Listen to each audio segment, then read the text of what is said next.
Hello learners welcome back to my channel. So I hope समस्ते बहुत ही भलरे थे। सो आज आम डिस्कस करबा ओटीटी सिलेबस विषय। सो देखंतु आपणकर चाइल्ड डेवलपमेंट पेडागोजी अच्छे आपणकर केते मार्क्स पिला माने ना 30 मार्क्स रो। लैंग्वेज वन आपण ओडिया उर्दू हिंदी तेलुगु बेंगलुरु गोटे चूज कर पारिबे सेटा आपनको 30 मार्क्स रो। लैंग्वेज टू ऑल्सो आपण इंग्लिश अच्छी 30 marks, mathematics 30 and environmental study भी 30। ठीक अच्छे तापर देखिए पेपर टू रे आपन कौन कौन अच्छी पिला माने देखंतु child development pedagogy 30 marks, language one आप सिमिलरली आ भितर गोटे चूज करेंगे 30 मार्क्स एवं लैंग्वेज टू अच्छी 30 मार्क्स। आगो को देखिबा एठी आपन चूज करेंगे जदि आपन साइंस पिला अछंती। ठीक अच्छे जदि आपन ग्रेजुएशन रे साइंस रखिथिले मैथ साइंस तो आपन एटा चूज करेंगे। जदि आपन आर्ट्स पिला अछंती तो आपन एटा चूज करेंगे सोशल स्टडी। ठीक अच्छे देखो एबे आमे गोटे गोटे करी बुझिबा। सो पेपर वन क्यों मन दे पारिबे जे माने प्लस टू करचंदी सिटी करचंदी से मन दे पारिबे। पेपर टू को मन दे पारिबे जे माने आपणकर करचंदी बीएड। ठीक अच्छे सो पेपर वन पई आपणकर को माने ना प्लस टू आउ सिटी। ठीक अच्छे पेपर टू के मान देबे पिला माने जे माने ग्रेजुएशन करचंदी प्लस बीएड करूचंती बा करी सारीचंती। क्लियर गोटे गोटे कर बुझा आपन को चाइल्ड डेवलपमेंट पेडागोजी 30 क्वेश्चन आसो। ठीक अच्छे लैंग्वेज वन रे ओडिया रे आपन को 30 क्वेश्चन आसो ता भितरे भी आपन को पार्टीशन अच्छी केमती देखंतु आपणकर जे कंटेंट अच्छी।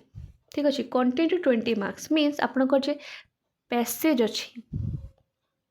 अच्छी ना गोटे आपणकर प्रोज रु पड़िबो गोटे आपणकर पोएम रु पड़िबो एटा हूँ आपन 10 मार्क्स होगला। देन आउ 10 मार्क कौन पड़ो पिला माने ना ग्रामर कौन पड़ो पिला माने ग्रामर हूँ आपन 10 मार्क पड़ो। आउ बाकी रहिला 10 मार्क से आपन कौन पड़ो पिला माने ना पेडागोजी केते 10 मार्क। सेम जिनस आपन इंग्लिश रे अच्छी सेम जिनस इंग्लिश रे आपणकर कौन कहली मु पैसेज 10 मार्क ग्रामर 10 मार्क आउ आपणकर पेडागोजी 10 मार्क। क्लियर हो गला child development language one language two ये तीनटा हूँ आपणकर नोटिस करंतु पेपर वन और पेपर टू रे सेम रहिबो child development language one language two एतिकी आपणकर सेम अच्छी 90 मार्क्स आपणकर सेम रहिबो। आउ आपणकर चेंजेस कोठी आसिला देखंतु जे माने पेपर वन पिला से माने कौन देबे मैथमेटिक्स और एनवायरमेंटल साइंस देबे। ठीक अच्छे आ जे माने पेपर टू से माने जो साइंस पिला थिबे तो से माने मैथमेटिक्स एंड साइंस देबे जदि आर्ट्स पिला छन तो सोशल स्टडी देबे। क्लियर एबे देखंतु आपणकर पेडागोजी पार्ट देखंतु। सो जदि मु फास्ट आपनको डिस्कस करिवि मैथमेटिक्स रे। ठीक अच्छे मैथमेटिक्स रे देखंतु आपनको सब्जेक्ट एरिया रे 20 questions आसीबो uh 10 marks आपनको pedagogy आसीबो।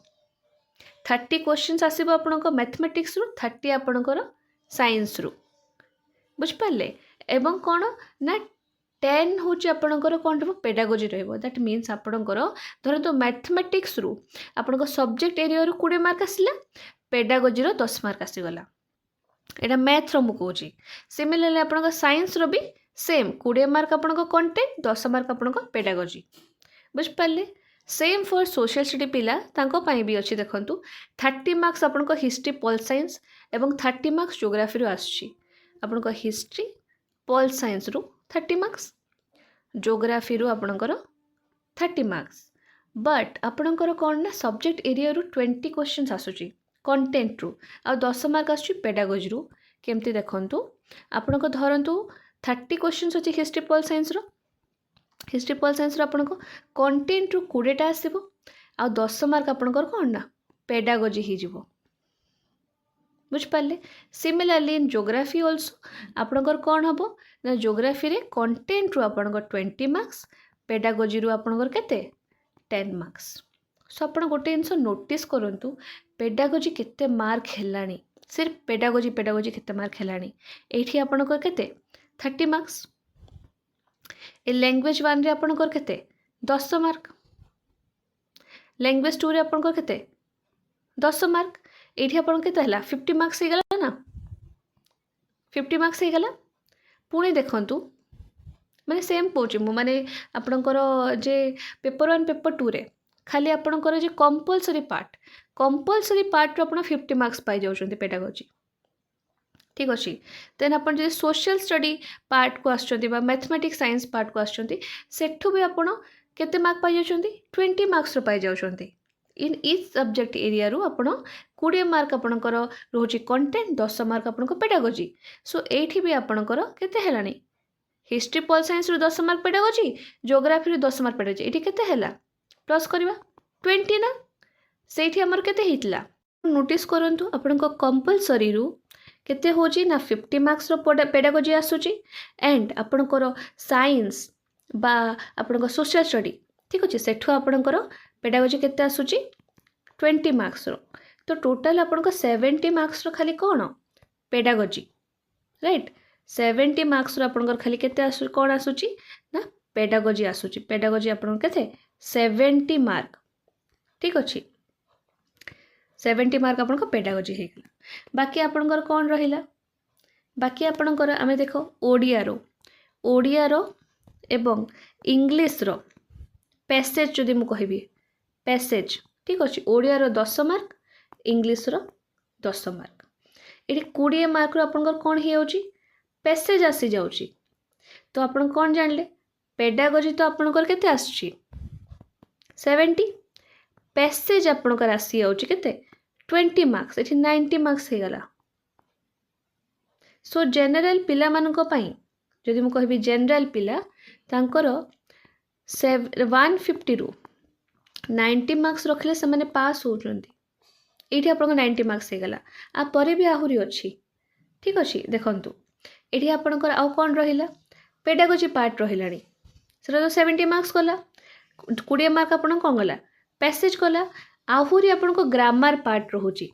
Odia and English रो ग्रामर पार्ट जदि मु कहबी सेटा आउरी केते रोची 10 10 20 मार्क रही जाउची तो एठी आपनको टोटल केते मार्क हे गला देखंतु 70 मार्क रो पेडागोजी देन आपनकर 20 मार्क रो पैसेज आ 20 मार्क रो कोन ग्रामर एठी आपन केते हे गला 110 मार्क हे गला ना ता परे भी आपनकर जदि आपन साइंस पिला अछंती ठीक अच्छे जदि साइंस पिला अछंती आपनकर कोन एठी कोन रहूची 30 क्वेश्चन रहूची मैथमेटिक्स रू 30 रहूची साइंस रू ता भितर कोन 20 आपनकर कोन जाउची पेडागोजी जाउची तो 40 मार्क आपनको रहिची मैथमेटिक्स साइंस रू 40 मार्क्स आउरी रहिची एठी 110 तो हमें जानलु केमती हैला आउरी बाकी एठू 40 मार्क्स अछि आ एठी सोशल स्टडी भी 40 मार्क्स अछि ठीक अछि